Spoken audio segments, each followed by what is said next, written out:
দেখো আমার চেষ্টা এইটাই আছে কি এই এমএলএ কাপটা না দেখো আমার প্রচেষ্টা এইটাই কি এমএলএ কাপ প্রথমবার এখানে শুরু করাচ্ছি, এটা বড় একটা মাপে করানো হয়েছে। মেসেজটা এইটাই কি বিশেষ করে যেই ছেলেগুলো আজকালকার দিনে তোমরা দেখো, আমরা সবাই চোখের সামনে দেখি যে মোবাইল নিয়ে বেশি সময় কাটাচ্ছে, তাদের কাছে একটা মেসেজ দেওয়া। আর বাচ্চারাও তো আজকের দিনে হ্যাবিচুয়েটেড হয়ে গেছে মোবাইল আর এইগুলো গ্যাজেটস নিয়ে। বাট আমি তাদের মা বাবাকে একটা মেসেজ দিতে চাই যেন মা বাবা একটু স্ট্রিক্ট হোক। স্ট্রিক্ট থাকলেই কিন্তু ছেলেরা মেয়েরা যারা মোবাইলে বেশি সময় কাটায় তারা কিন্তু ওইখান থেকে বেরিয়ে আসতে পারে। আমি এনকারেজ করব, তাদেরকে বলবো কি মাঠে বেশি করে পাঠান, কেন মাঠে এলেই কিন্তু অনেক রকমের বেনিফিটস পাওয়া যায়, হেলথ থেকে শুরু করে মানে ফুল ফিটনেস ভালো হয়ে যাবে। খেলায় কে এগোবে পিছিয়ে যাবে সেটা মূল লক্ষ্য নয়, অন্তত মাঠে এলে তাদের স্বাস্থ্য তাদের হেলথ সব কিছু বরাবরই ঠিক হয়ে যাবে। আর সবচেয়ে বড় কথা কি তারা মোবাইল থেকে দূরে হয়ে যাবে। হ্যাঁ, যত আমাদের ক্রীড়া দপ্তর, আমাদের অরূপ বিশ্বাস স্যার সবসময় আমাদের অ্যাথলিটসদের আমাদের প্লেয়ারদেরকে এগিয়ে রাখে, সবসময় যা দরকার পড়ে সেই জিনিসগুলো করায়। আমাদের রাজ্য সরকারের পক্ষ থেকে বিভিন্ন একাডেমি তৈরি হয়েছে। আর এটা ছাড়া আমার ব্যক্তিগত হিসাবে আমি যতটা পারি, আমার কাছে যে আসে আমি চেষ্টা করি তাকে প্রপার গাইড করে তাদেরকে রাইট পথ দেখানো। তার সাথে সাথে আমরা পরিকল্পনা আছে আগামী দিনে আমাদের আরও কীভাবে অন্য ডিসিপ্লিনটা আমাদের হাওড়ায় জেলা আরও ভালো করে করতে পারি, আরও ইনফ্রাস্ট্রাকচার বাড়াতে পারি, সেই দিকে লক্ষ্য আছে। আমি আনন্দ পেয়েছি কি এত সংখ্যার মধ্যে মানুষরা এখানে এসেছে, এখনও বিভিন্ন টিম এইখানে অংশগ্রহণ করেছে। আপনারা দেখতেই পাচ্ছেন প্রাইজ কী আছে। তার সাথে সাথে সায়নীকে ধন্যবাদ জানাবো, আমাদের রাজ্যর যুব সভানেত্রী, যে এসে আমাদের এই ইনগ্রেশনটা করে গেছে। একটু পরেই আমাদের স্যার অরূপ বিশ্বাস স্যার আসবেন, তো বেশ ভালো লাগছে। আর আমাদের যে কটা ব্লক কমিটি, আমাদের পিউষ থেকে শুরু করে যারা যারা এই টুর্নামেন্টটাকে শুরু করানোর জন্যে লেগে পড়েছিল, তাদের সকলকেই ধন্যবাদ জানাতে চাই আপনাদের মাধ্যমে।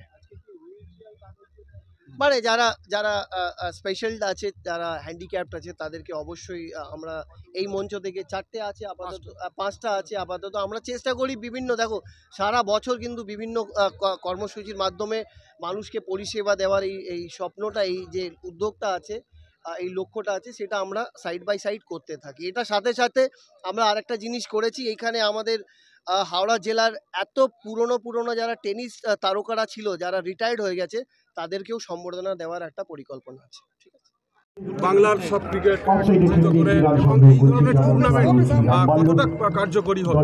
দেখো, আমি মানুষকে অভিনন্দন জানাবো। ও তো ভারতীয় দলের প্রাক্তন তারকা, ক্রিকেটের প্রতি ওর ভালোবাসা সব থেকে বেশি।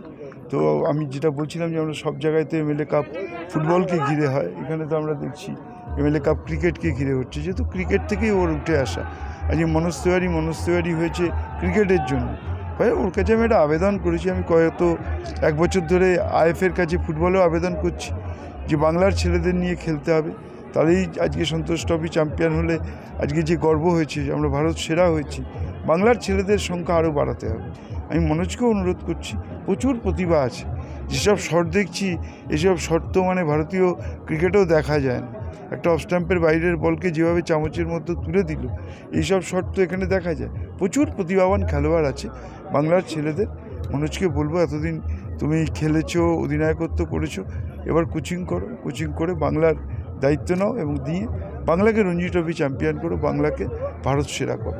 হাওড়াতে তো একটা খেল সিটি তৈরি হচ্ছে, মুখ্যমন্ত্রীর একটা স্বপ্নের প্রজেক্ট, এটা কবে থেকে পুরোপুরি কার্যকরী হবে? এটা আগে আমরা মাঝখানে একটা মিটিং করে আমরা হাওড়া মিউনিসিপ্যাল কর্পোরেশনকে দিয়েছিলাম, পরে মাননীয় মুখ্যমন্ত্রী বলেছেন না এটা হিটকোই দেখবে, ফলে এটা হিটকো তার উত্তর দিতে পারবে, এটা আমার কাছে সঠিক। আজকে তো একটা আমি মনে করি যে মনোজ এমন একটি মানুষ যে অত্যন্ত ডাইনামিক, যে অত্যন্ত পরিশ্রমী এবং যে নিজের মানুষদেরকে সঙ্গে নিয়ে চলতে ভালোবাসে। আমার সাথে ওর একটু আগে কথা ছিল, তো আমাকে বললো যে যখন আমি প্রথম ইলেকশন বা রাজনীতিতে আসবো ঠিক করি, তখন আমাকে মমতাদি বলে যে মনোজ 2 ঘন্টা দিলে হবে রোজ। আমি তখন ভেবেছিলাম যে 2 ঘন্টা হয়তো কাজ করতে হবে, এখন বুঝতে পেরেছি যে ওই 2 ঘন্টা ঘুমানোর জন্য বলেছিল, বাকিটা কাজ করতে হবে। কাজে আমি সেটাই করছি এবং এটা আমার বিশ্বাস যে আগামী দিনেও আপনাদের পাশে থাকবে এবং আপনারা ওর পাশে থাকবেন। এত অভূতপূর্ব একটি আয়োজন, এত বড় মাঠ, এবং সত্যি আমি বলছি, যদিও বাঙালির কাছে সব খেলার সেরা ফুটবল, আমার কাছে কিন্তু ক্রিকেট অত্যন্ত প্রিয় একটি খেলা। এবং I am so relieved Manoj that for once আমি একটা ফুটবল কাপে না এসে একটা ক্রিকেট কাপে এসেছি। So thank you so much. এবং যেখানে মনোজ তিওয়ারি নিজে উপস্থিত রয়েছে এবং আপনাদের মতো নেতৃত্ব তার সঙ্গে রয়েছেন, ওকে সাপোর্ট করছেন, আমার অনেক অনেক শুভকামনা। যে 8টি দল খেলছে এবং এই এমএলএ কাপ 2025, 2026, 27, 28, 29, 30 চলতেই থাকুক আরো বৃহত্তর পরিসরে, এবং মনোজের ডাকে বারবার যেন আসতে পারি, এটাই আমার ইচ্ছে থাকবে। আপনারা সকলে ভালো থাকবেন। খুব বেশি সবাই দিতে পারলাম না, বুঝতেই পারছেন অনেক প্রোগ্রাম, কিন্তু শুভ সূচনা আজকে এই এমএলএ কাপের হলো এবং তার সঙ্গে সঙ্গে আমার দিনেরও শুভ সূচনা মনোজের হাত ধরে এবং এই এমএলএ কাপের হাত ধরে হাওদার ময়নাতে শুরু হচ্ছে। আপনারা সকলে ভালো থাকবেন, অ্যান্ড অল দ্য বেস্ট। খেলা হবে। Thank you.